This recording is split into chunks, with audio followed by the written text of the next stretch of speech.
Welcome back to Second Breakfast and our ongoing film discussions, bringing you the best thoughts, theories, and literary analysis this side of New Mexico. How have we never done Ari Aster? What's going on? We did a full episode on Beau Is Afraid. Oh my God. As longtime listeners and one of your two hosts will remember, we were one of the few people who really liked Beau Is Afraid. I think we've said this before. I'm amazed that we've never accidentally redone an episode. Well, like talked about something again. Like that's almost what just happened if there. It was up to you, we might have. Yes, we did an episode on Beau Is Afraid when it came out. It was one of our theoretical episodes, but instead of comparing it to Dr. Faustus, we talked a lot about Frankenstein. That's right. That's a really fun episode. Go check that out. It's called Beau Is Afraid of Becoming Frankenstein. I really view that episode as your episode. It was your idea. You liked the movie more than I did, so that's why I deleted it from my brain. I'm sorry. So, Ari Aster's fourth movie has just come out. Eddington, another A24 production, another reteaming with Joaquin Phoenix. Mm-hmm. Before we talk about the movie, this is kind of a roundabout, kind of a different style of episode for us, because I was watching the movie, it's spiky and thorny and weird and inconsistent and interesting. I had I was thinking the whole time, and at some point that's a compliment.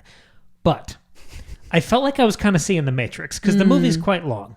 And eventually, I felt like I saw the skeleton beneath the surface, and the notes started roiling up in my head. So I think I have uncovered the 4 rules of every Ari Aster movie. Fantastic. So we're going to go through what those rules are and then go film by film and identify where they are. And then after that, maybe we'll talk about Eddington a little bit. That sounds great. And you told me before this isn't you like criticizing Ari Aster or like calling out something. It's more just like, it's interesting the way that his films are all structured, and let's talk about it. Because we love Ari Aster. Like Hereditary and Midsommar, I think, are some of the most brilliant horror films, or films in general, ever. I love both of those two.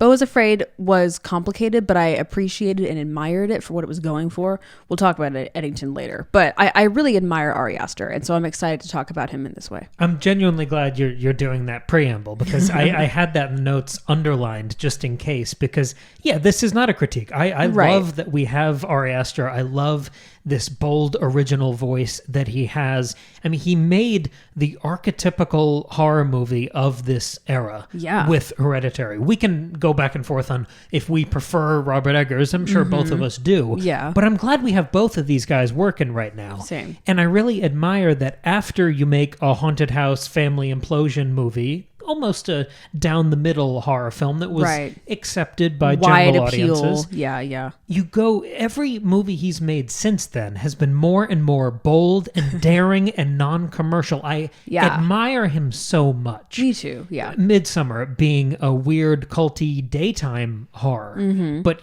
Florence Pugh. Like, and I loved Beau Is Afraid so much. That Frankenstein episode was so much fun. We saw that movie 2 times, and I had such a euphoric experience watching it the second time. Because again, I was thinking a mile a minute because of all the subtext he had in there. We were at Alamo Drafthouse, and you have the little pen and paper so you can put your order. I was just blowing through pages, writing down all my notes because I was so excited, and there was so much meat on the bone for me to think about. Yeah. And Eddington is even more daring and wild. So no, I really admire him. And this idea of it's not a unique criticism. Sure. This sneaking suspicion that he's making the same movie over and over again, that might be the curse of all artists. I was going to say, have you heard of Stephen King? Like, that's what and I, as y'all know, I love Stephen King. I think he's a fantastic author, right? But he does the same shit over and over again. I mean, yeah, you're right. I think most authors, most artists and creators do this. For some, it's more or less obvious. And for some, they're really innovating each time, and some aren't. But like, it makes sense. It's the same person. Like, they've got the same ideas they're interested in. I would say all storytellers do this. Yeah. This is not a unique phenomenon. And to dunk on myself before I point out the patterns I notice in others, I basically wrote the same book 3 times in a row.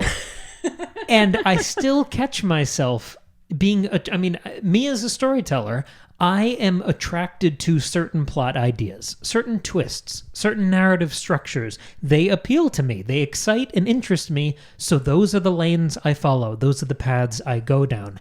My tastes have evolved over time. I've been writing for 10 years. But in general, the same kind of things appeal to me. So I think this is totally natural and fine.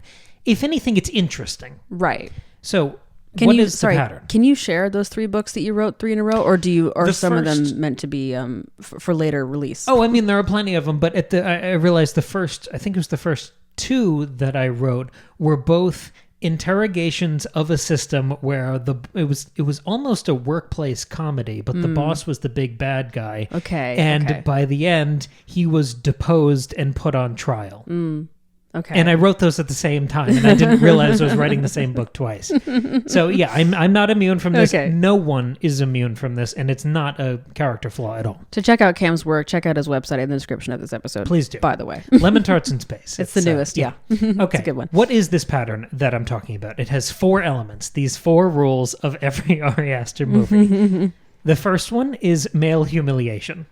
100%. On almost an industrial scale. I see it. Okay. Number 2 is a secret puppeteering cult that is revealed slowly through the course of the story and ultimately wins. Okay. Yep. The third is tyrannical, dread-inducing parental figures.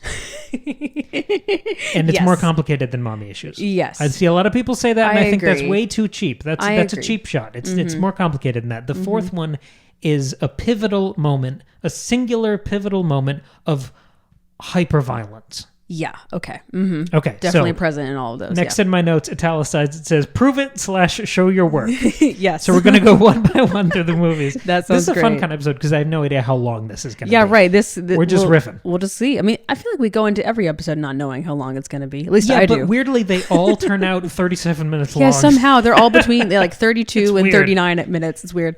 Okay, here we go. So, Hereditary. Yeah. And I'll recap the rules just so we don't I was gonna forget say, that. You don't have to remember. Are we at home. doing like movie all 4 rules, movie all 4 rules? Yes, Okay, I think got it. I think that's cleaner to go one movie at a time. That so we're sounds just going to great. talk about Hereditary for a minute. Perfect. So- Which I think is my favorite of these. That's a universal I opinion. mean, like, I sure. love Midsommar too, but like, I mean, Hereditary is just rock solid. Like, I detect no flaws. So I'm Mine is excited. Beau, but I understand I know, that it's- is a contrarian take. I was gonna say you're just special and smarter than we all are. I No, guess. it's not that. I think I enjoyed the boldness of it. Okay. I like that he was able to get the budget to make that vision on Yeah, screen. I love that it exists. I think it's amazing. Okay. Hereditary. Yes. So the 4 rules, just to shorthand them: male humiliation, the secret cult that ultimately wins, dread-inducing parental figures, hyperviolence. Okay. Okay. So for Hereditary, number 1, male humiliation. Almost every scene with the son. Yeah, poor kid. When he's at the party with the younger sister in tow and gets rejected and exiled and sort of ostracized from the group. Yeah. Then you have the scene with the mom, the backstory of her sleepwalking and almost lighting him on fire. Yes. And you have his kind of freak out at school where he smashes his head against the desk and right. chases the weird light out of the school. Mhm. And even like the mother, like hating him for basically accidentally killing Charlie. Like, you know, I get it. Absolutely. Yeah. That is, yes, that's a humiliation too. The second rule is the secret puppeteering cult revealed throughout the course of the film that ultimately wins. Well, yeah, that Obviously, one's like the most apparent. You've got the cult of payment. I mean, Yes. it's literally a cult. It ends with a horde of naked followers outside the treehouse and the complete death of the family. Yes. I think also, sorry to go back to the male humiliation, I think you can make an argument for the dad of the family as well. He is constantly like sort of overshadowed and stepped on by Toni Collette's character. That's Not that fantastic, she's yes. like a demanding or like controlling person, but like her wants and needs and her attitude and opinions sort of supersede his always. And of course, like her obsession and her spiraling result in his horrifically violent death. And like he's unable to save his family or bring it back together. That's a fantastic point. I'm glad you added that because you very quickly understand the roles they each have in the family. And she gets mad and freaks out and he's on cleanup duty. Yeah, exactly. But also him burning to death is an echo of the son's humiliation. Yes. With him almost being burned by That's the true, mom. So yeah. it's almost compounding male humiliation there. Yeah, exactly. Where were we? We just Sorry, did we the did the cult of cult. payment. Yeah, that one's the easy. third one, the third rule, which is tyrannical, dread-inducing parental figures. That would be the turn that Toni Collette takes at the end of the movie, right? Right. To go from just an overbearing, domineering mother to literal chase scenes. She Right. becomes this peak horror monster, larger than life, absolutely terrifying, saws her head off. She's scary as shit by the end of this movie. Not to mention, we learned that her mother was similar. She was also domineering and, frightening and abusive in many ways. Yeah. And she lies like a specter over the course of the film. Yes. Where she dies at the beginning, we see her funeral, and then she's just this presence that hangs over the rest of the narrative. She's almost the reason why Toni Collette becomes the mother she becomes, both like over the course of the movie and even in all the time before. Right. Yeah. And that's why I said parental figures. I wasn't just avoiding the mommy thing. I think it really is these specters of a parental authority figure that are, sometimes they're active in the drama, but usually they are more of an overarching presence than they are active characters. Yeah, it's less about them being mothers and more about them being parents. You're right. Like, I mean, it happens that the mothers are the most domineering in this movie, but it's not about motherhood per se. Like that's a different direction. Yeah, you're right. And for the fourth rule, a pivotal moment of hyperviolence. Well, yeah. Charlie getting decapitated when she sticks her head out the window. And, oops. Yeah. Obviously, the moment that everyone locked in for and that movie. it's sort of like a turning point. And I think you're probably going to argue that happens in all of these other films as well. Yes, that's why I chose that word. I'm glad you emphasized that, because it is a hinge moment that breaks open the narrative and changes everything. Exactly, because the movie is full of intense violence. Like after that Charlie scene and forward, it's throughout. But the other movies aren't necessarily like that. They're less violent than this one, but they've all got this one pivotal moment. So, that changes things. It's almost a literal breaking point. Yeah. Moving on to the second film, 2 years later, we have Midsommar. So I love this movie. It's so good. And I remember when I first saw it, I was like, I mean, this is what his movies are like. You see the first time, you're like, I think I liked that, but what the fuck, And I mean, I didn't. It was different with Eddington, but like there's a bit of what the fuck, and it gets more and more as his movies go on. This one is the right balance for me. It's just enough what the fuck, but it's still like also just I really enjoyed it and found it beautiful to look at and watch, and it was so tragic. And anyway, it's such a good movie. Totally agree. The first rule is male humiliation. The entire character of the boyfriend Christian. in this film. Yes, thank you. He sucks. I enjoyed writing about him in the notes here because he's such a shit. Yeah. He's a pathetic dirtbag to a grieving girlfriend. Such a loser. He's horrible within his relationship, but he's also a particularly shitty friend in the way that he steals the thesis topic in studying this culture that they've come to admire and not even learn because about. he wants to learn, like not even because he's interested, just because he doesn't know what to do, and he's just kind of like stealing from, like leeching on from his friends. Yes, and you can see that everyone else in the friend group knows what's going on. Yeah. And he is properly ostracized and punished for that. So there's almost a humiliation within this tighter friend group that happens after that action. Well, and sorry, even if I'm remembering the sequence right, he makes that decision to basically steal his thesis topic after Danny has started to kind of form not a relationship but a connection with the guy who brought them on the trip. I can't remember his name. When he says, "Do you feel held by Christian?" I was hoping you'd do the impression. I love that scene. So like, I mean, not that she's doing anything inappropriate, but he can sense that she is getting emotional connection or validation or comfort from this other guy. So he feels humiliated by that. So his sort of response or lashing out is, apart from being the worst boyfriend, is also by doing the shitty thing to his friends too. And that fear of cuckolding, which is basically what that is. It's jealousy kind of taken to the extreme here of the friend flirting with Danny.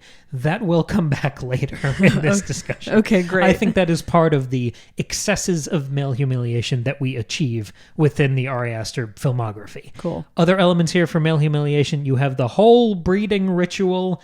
I mean, so we don't see him ever have sex with Danny. And when we see him weirdly drugged and trippy, and then he's having sex with one of the girls from the cult ritual thing, the old ladies who do the butt push, that is also humiliating. Sure. And you can tell because he's been drugged, like this is not something he really wants to do. And it's and then of course his ending is that's the last moment. He's him in the bear suit. Exactly. And he's completely immobilized, so he cannot do anything for himself. His agency is fully removed, so it's like ultimate humiliation and violation with him being in that suit and being burned alive. He's basically tarred and feathered. Yeah. So yes, he's He's what's that word? He's a piñata by the end of the film. He's a punching bag. And we get the sense that he deserves it. Right. His humiliation is endless, but somehow feels earned and warranted. The second rule here is the secret puppeteering cult revealed throughout the film that ultimately wins. Again, pretty obvious. Begins as outsiders going into this gated community sort of thing. It's like a cultural exchange. It starts off as a curiosity. And then they start killing off these kids who are tourists and puppeteering their bodies. And in the finale, you get this May Queen ritual, like the Cult of Payment thing we saw in Hereditary, where the cult completely wins. And even though one character ostensibly survives, they're kind of an empty vessel that has been filled with this supernatural something. Oh, yeah, that's true. So, yeah, they're really similar in these two. They are. All right. The third, I'm glad you said that. The third rule is the tyrannical, dread-inducing parental figures. Okay. And I'm glad you brought up the grandmother from Hereditary here, because that film opens pretty much with a funeral. And Hereditary opens with this recap sequence about Danny's murdered parents and sister and the gas masks and the leak and that whole thing. It's such a brutal opening sequence. It's unbelievable. I think it's the best 10 minutes of his career. It's pretty great. But those characters exist as this kind of detached, abstracted anxiety specter throughout the rest of the film, to the point where there's like a Lion King moment where you can kind of see them in the trees behind her. Yep. Mm-hmm. And you sometimes we cut back to the iconography there with the gas masks. And she's got some mirror moments where she sees her family or her sister. Yes, in the plane. So they exist as this presence that hangs over the rest of the film. And even though their deaths are sad and their agency was removed from them, they're not scary and chasing her like the mom in Hereditary. They still adopt this tyrannical posture, and they act as this dread-inducing these figures in Danny's memory. Yeah, that's interesting. I also wonder, and this might be a stretch, and I haven't seen the movie in recent enough to really to make this claim strongly, but I wonder if there are any figures within the cult, within the community, that could be called tyrannical parental figures as well. I mean, there's this sense of simultaneous group equality, but also some hierarchy of who's in charge of what and what's allowed and what isn't, and it feels very kumbaya and peaceful and anything's cool, man, but it's actually really not. It's very controlled.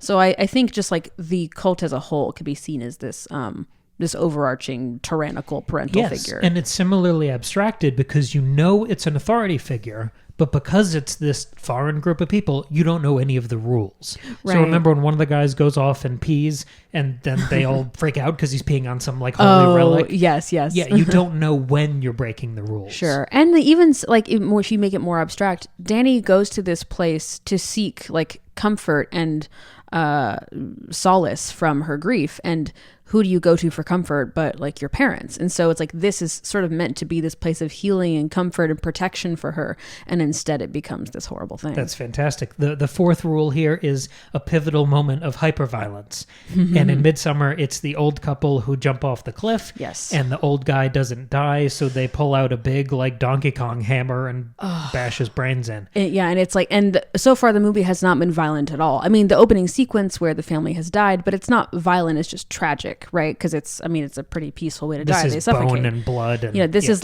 aggressive. All of a sudden, boom, we're gore. in violent gore mode. Exactly, and it's holy shit. Yeah, very pivotal. Yeah. And that's where Danny all of a sudden is going, oh, what the fuck is this? I don't like this. Yeah, and that's where you realize it's not just that it's bad manners if you break the rules and undermine the authority of this cult. They'll kill you. They'll kill you if you do. Right. Yeah. So it gives the cult teeth. It ramps up the terror. Instead of just being a comedy of manners, we're going from thriller into supernatural horror. Yeah, for sure. A couple years later, we get Beau Is Afraid. Okay, so let's go through the rules here. What we got? Male humiliation. Well, that's the whole movie. Which is every single scene of this movie. That's the whole movie, folks. From his sex life and the penis monster. His entire relationship with his mother, which is all about her ripping at him and pulling him down. His reputation as a fail son, through the course of the movie, when he gets to the funeral and you understand that he's the son of this empire. That's right, yeah. Where his mother was incredibly successful and he's incredibly not. There's an extra humiliation when you get to the end of this odyssey. I mean, even near the beginning and all those anxiety sequences, right? He's completely, again, agency removed. He has no control over his life. Everything around him is terrifying to him. And I think it's sort of a, not uniquely, but especially male thing to like not have that courage or not be able to handle your stuff or be independent or be in charge of yourself like that. I think ties into that humiliation thing too. He's painted as a cowardly figure, as a pathetic figure, and it's played for such cruel comedy. I was gonna say it's funny, which is like so awful, right? You know, right. And even those overtures when he's on the cruise in the flashbacks with the young Beau. Oh yeah. When there's always that weird guy standing in the background. Yeah. There are other overtures of maybe he was assaulted or something. Again, with these the excesses of male humiliation here. The second rule, which is a secret puppeteering cult revealed slowly throughout the film, who ultimately wins. All of the conspiracy and paranoia that roil up through the New York chapter, or the city. I think it's New York. It feels like New York. We'll call it that. Into his like abduction by Nathan Lane and the lady from The Office. Yes. And then later when he finds out that his mother has been surveilling him and his life, and she has all the tapes from his therapy sessions. Oh, that's right. I've forgotten a lot of this. And then, of course, at the very end of the film, this trial of all of these people watching and judging him and him drowning in front of all of them in another pathetic display. Yes, perfect. Rule number 3, tyrannical, dread-inducing parental figures. Well, we got that. Beau's mother. We got that the taken care of. The supervillain of the Ari Aster filmography here. Through all of the flashbacks of all these eras of Beau, all the way into the finale, especially when the therapist walks out and they continue to harass and harangue Beau for his entire life. But also kind of blaming him for his father's death and that whole thing about dying mid-orgasm. It's, that one's right there. Yeah. The fourth rule is a pivotal moment of hyperviolence. The penis monster is not technically hyperviolence. I just want to give him a shout out. Shout out to the penis monster. It is shocking. It's great. If you haven't seen the movie and you're here, it is so shocking. It is so ridiculous. It's like the end of Enemy, the Jake Gyllenhaal, Denis Villeneuve movie. Great movie. Yeah, incredibly effective. I guess it's a jump scare, but it's more just a really good bit of imagery. Yeah, it's horrifying and weird and yeah. But I would argue that the pivotal, almost genre swap moment of breaking point, change, hyperviolence is when Beau is hit by the truck and stabbed, which is the end of the city New York section. Kind of act 1. Then we cut to black, then we wake up with Nathan Lane and everything's weird and he's extra paranoid, and we know finally that he has reason to be. Yeah, I mean, kind of all of these are sort of like end of act 1. Like that's kind of when these things happen. That's interesting. Okay, neat. A couple years later, or a week ago, we get Eddington. Oh, Eddington. Really interesting. So the first rule is male humiliation. Again, this is constant. And again, it's targeted at Joaquin Phoenix. Poor Joaquin. So his wife, who's played by Emma Stone, is slowly leaving him through the course of the movie, pulling further and further away and rejecting him and ignoring him. Without even like telling him. It's like, it's the worst kind. It's so just like, she does not care about him. And that's like, I think maybe the worst kind of rejection. Totally. Like it's the most painful. There's not punishing. A moment where she's like, oh, I'm leaving you now. She just kind of like leaves and like doesn't talk to him. And you see, and like doesn't care to tell him. Like that's so sad. It's apathy, which is much more hurtful. But you see when he's in the cruiser that he has like a picture of her as the background on his computer. And then there's his mother-in-law who lives with them as part of the COVID conceit. And she's just so openly nasty and cruel and disrespectful. She does not like him or respect him. She bowls over him. She undermines his masculine. All of these, she is the male humiliation. Even after Emma Stone leaves him, she's still giving voice to that. There's also, I said we were going to go back to this cuckolding feeling. Well, yeah. Most of the rivalry between, we use actor names because it's easier later on, between Joaquin Phoenix and Pedro Pascal is about this idea that Pedro Pascal might have had a relationship with Emma Stone before Emma Stone married Joaquin Phoenix. So there's this like psychosexual resentment / jealousy or almost obscene fascination that he has with Pedro Pascal. Right. And I think that is the root of their like contention with each other. But I think it's like it extends into this race for mayor because Pedro Pascal is the mayor and Joaquin Phoenix wants to become the mayor. And you see him trying to run against him and you see him go to his campaign events and like he sees how well Pedro Pascal is liked by the community and how little he himself is liked. And so it stems from the Emma Stone stuff, but it goes beyond beyond that. And so he just feels repeatedly humiliated by Pedro Pascal. Not to mention that Emma Stone is leaving him for another man who's not even Pedro Pascal. It's Austin Butler. So there's also that. But who's also more conventionally good looking than Joaquin Phoenix. Yes. Pedro Pascal and Austin Butler are of that. Way more. They're younger, they're better looking. Yeah, exactly. I would say within this male humiliation pattern, Hereditary and Beau are more similar because they're blameless leads who you feel immense empathy and pain for. Yes, versus the boyfriend in Midsommar and Joaquin Phoenix's sheriff in Eddington.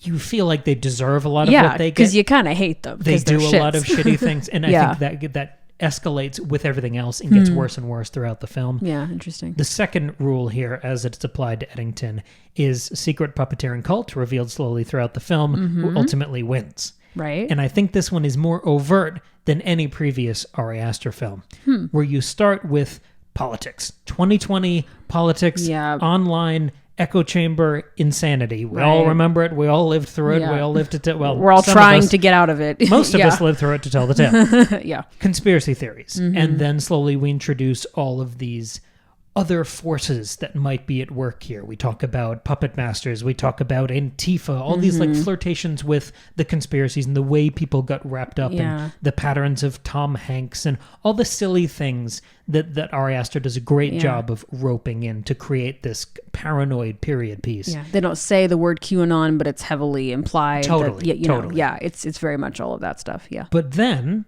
towards the back third of the film, we get this black bag hush hush hit squad who is like the cult is real. Yes. Those conspiracy theories are vindicated, and there's some governmental or paramilitary force who's chasing everyone down, killing people, silencing people, and by the end of the film, after he's paralyzed and he's being watched over by the evil mother-in-law, more male humiliation. 100%.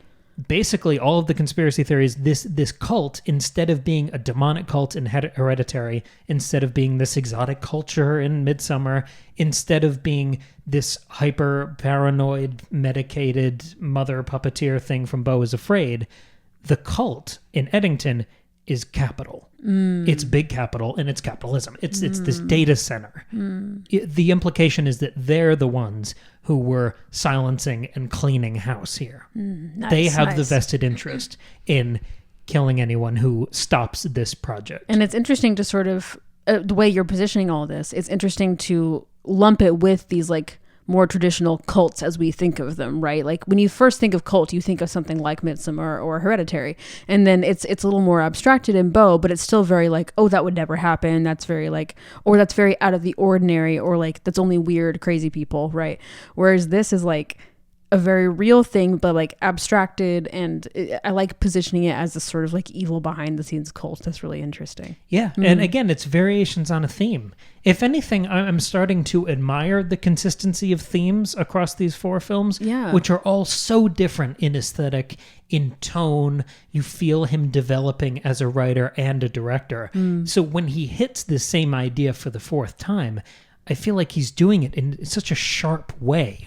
I think it's much more lethal as a bit of satire or critique in Eddington than it even could have been in Hereditary. Sure, but it's like you need to have seen Hereditary and the others to sort of like recognize that impact and that sharpness, you know? that evolution. Not that it doesn't work without them, but it hits harder if you've seen the others. Totally. And again, I think that's why I enjoyed Beau so much, because it felt like such a natural next step of his creative powers.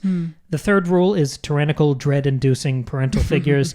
Here, I think we have two. One is the berating mother-in-law, who we've discussed before, who ultimately evolves into this caregiver who has total power over him. He's absolutely helpless, but still alive and conscious enough to see how he's being taken advantage of. Total powerlessness, total impotence, very much the kind of thing we saw in Beau. And we saw in the bear suit in Midsommar. We saw in the family being picked off and stripped of all their agency in Hereditary. But there's also the late father-in-law. And there's a shrine to him in the middle of this very tiny house they're living in. That's true. So they walk past it all the time, and there's a constant comparison to him. Right. So you're again tying in male humiliation, because literally the father-in-law was the previous sheriff. Right. So there's a direct one-to-one comparison between him and Joaquin Phoenix now. Interesting. So we're almost servicing two of the rules within one here. Well, and I think also you can make an argument for Pedro Pascal as a father, because you see his complicated relationship with his son and how much he wants to and has to control his son for his political career. Like, he tells his son he can't be going to gatherings and he's got to be masking, and he can't be going to these like Antifa riots and that kind of thing. And it's like not because he cares about his son's safety, it's because it makes him look bad as the mayor. And so you see that sort of challenge relationship and the way that the son doesn't get along with him and is trying to get past and rebel against the sort of overpowered, political figure that is his father. That's a great example, because we see Pedro Pascal's face. We see this big shit-eating grin of the politician smiling down on you from this big blown-up poster. We see his campaign ads and him trying to look all kind and he's like, caring. my family, But he's really sharp when he talks to his son. Not to mention, if we want to connect it back to the humiliation thing, his wife left him. And so that's a major humiliation too. Didn't she die? No, I think she left. Okay. Yeah, I think she left. I'm a little fuzzy. No, I'm pretty sure. I've been comparing four plots all day. Correct me if I'm wrong, listener, but I'm pretty sure she abandoned the family and left. Now that you're saying it, I think that's right. Yeah. Which is, not only does that suck for any person, but especially if you're like a male politician who's supposed to have this family values, this WASP family, right? You're supposed to have this loving wife. That's tough. And the fourth rule here, as it applies to Eddington, is a pivotal moment of hyperviolence. Yeah. That's the sniper rifle. That's murdering Pedro Pascal halfway through the movie and his son. Yes. From a mile away. It's crazy. And a lot of bullets. And you see the bullets enter and exit their bodies. It's crazy. Yes. And it is a bit later in the movie, right? It's more halfway through, but also that movie was fucking long, but so there's part of that. A pivotal hinge moment can come wherever. As long as it's in the middle third of the three acts. I was just mostly excited that in the other three, it was all transition from act 1 to act 2. This is more I don't know how many acts are in this movie, but it's in the middle. But this was the moment where I leaned in. Yeah. I mean, my jaw fell open. I was so taken by this twist. I liked the second half of the movie a lot more. I think we spent too long in the first half. We didn't need to spend that much time building up all this stuff. I mean, there's a lot to establish and build, but we did it for too long. I also didn't care for the very, very end, but I thought for the most part, that second half of the movie was pretty compelling and interesting. And like you were talking about in some of the other films, there are a lot of moments of hyperviolence later in the film. Right. Literally gets stabbed in the head. Yeah, lots of shooting. Yeah. But it's this first moment of hyperviolence that changes everything within the film. So yes, right. Those are our four rules and how they apply to these four films. What do you think? This is to you as well as the comment section. Whether you're on YouTube, podcast, you can email us secondbreakfastpod at gmail.com, or you can drop a comment on our Patreon, $2 a month. You can support the show, get access to the whole back catalog of bonus episodes we piled up over the past number of years, and talk to us directly and leave your thoughts. And of course, we put 2 new ones out every month as well. But for you, since you're in the room, me, what do you think? I mean, this is great. This is perfect. Yeah? I mean, I'm so on board. None of these were a stretch. They all made sense. And I certainly don't think that Ari Aster is sitting there with this list of 4 things. Neither. Of course not. This kind of thing is subconscious. Commonalities amongst a person's creative projects is usually not conscious, right? And since I've had moments like these dreadful epiphanies of realizing how I write and what I write, you can try to outpace those things in the next project. They will come back. Right. Or other patterns will rear their head. And also, you don't need to, as long as you're not totally repeating yourself, it's okay to continue exploring the same idea in different ways. That's actually more interesting. You cannot outrun your subconscious as a creative. It will find its way into whatever project you're doing. Exactly, yeah. And it doesn't mean that, Ari Aster has particular kinds of relationships with his parents or with humiliation or any of the things we've talked about, or that he was in a cult, right? It's more that these are ideas that are floating around in his head for whatever reason, whether it's his personal experience, his own interests, they interest relationships with people. That's something that's interesting to him. They intrigue or entertain him, or they seem promising as dramatic concepts. Yeah, exactly. As premises to explore. And that's fun. And I'm curious about, I mean, for many reasons, I'm curious for what his next project is going to be, especially because I said I liked the second half of Eddington, but I just mean in comparison. I really didn't like the movie. Like, I didn't enjoy it. Yeah, do you want to talk about that for a minute? Yeah. Because I was going to say, like, even though I didn't really like it, this conversation has helped me understand it more and appreciate it, even though I didn't really care for it. I mean, the main reason I didn't like it was... I think it's just because maybe this is just a personal thing. I was not ready to relive 2020. And I kind of felt like I was doing that for the whole movie. And it just made me feel really shitty because that was a horrible time for everybody, right? And for lots of different reasons. But I didn't feel like there was a whole lot of commentary on it. It was more just like, hey, remember this? And I just said, yeah, it sucked.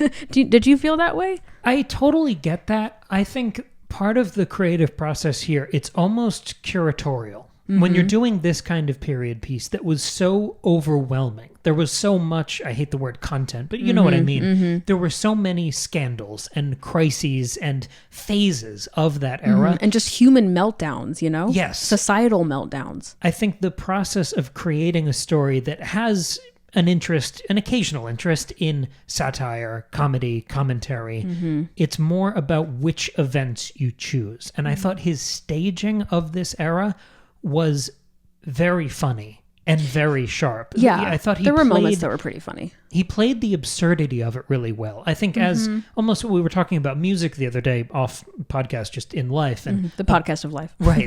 About composers and the idea of if you're translating one project to a different medium, you might have to rearrange some of your themes and score. Yes. I like the way Ari Aster arranged 2020 within this film. Yeah. I think it's the same conversation you can have about all of them.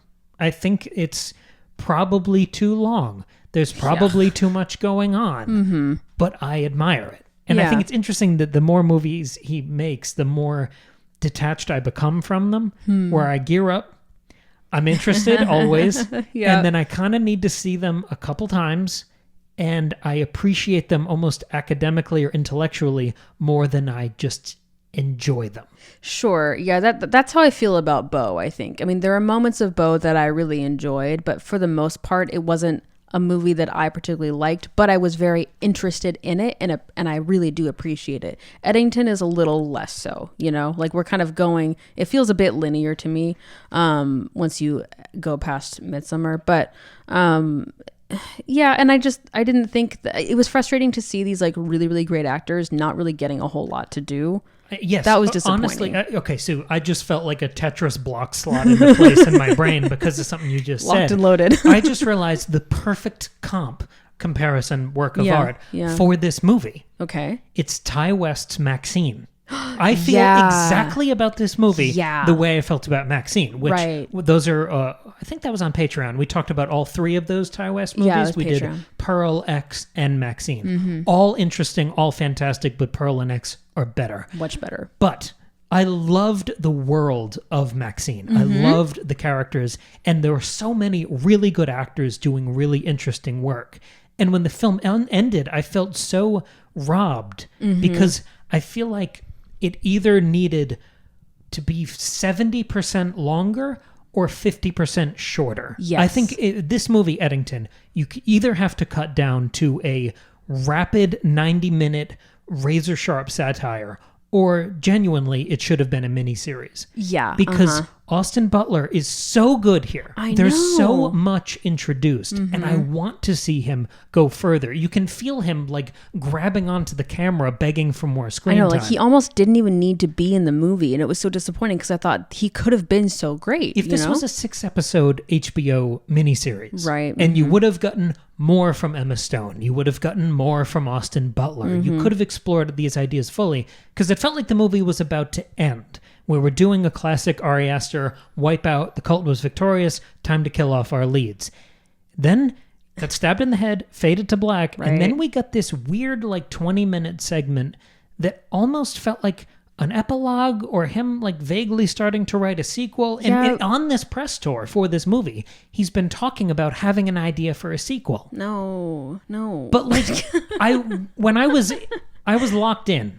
watching this film. Yeah. When it was ending, if you told me there was another hour, I would have been happy because I felt like there was unresolved business with these characters. There needs to be more. Yeah. And not that I need answers for everything, but more just things haven't been fleshed out or developed or, I don't know, gone through an arc enough. I was still curious. Yeah, and that's how Maxxxine felt too. There was too much, especially crammed in at the end. Not enough was explored deeply enough, and and parts of it also felt rushed and also too long somehow. Cut an hour or add 4. Yeah, right. And like kind of, not that Mia Goth, I mean, she was great, but because she's so good, and I thought she was not wasted in Maxxxine, but I don't know. I wanted more from her. I wanted more from everything. And so, yeah, that's interesting. It was this like kind of third and fourth entries into these really great creators, right?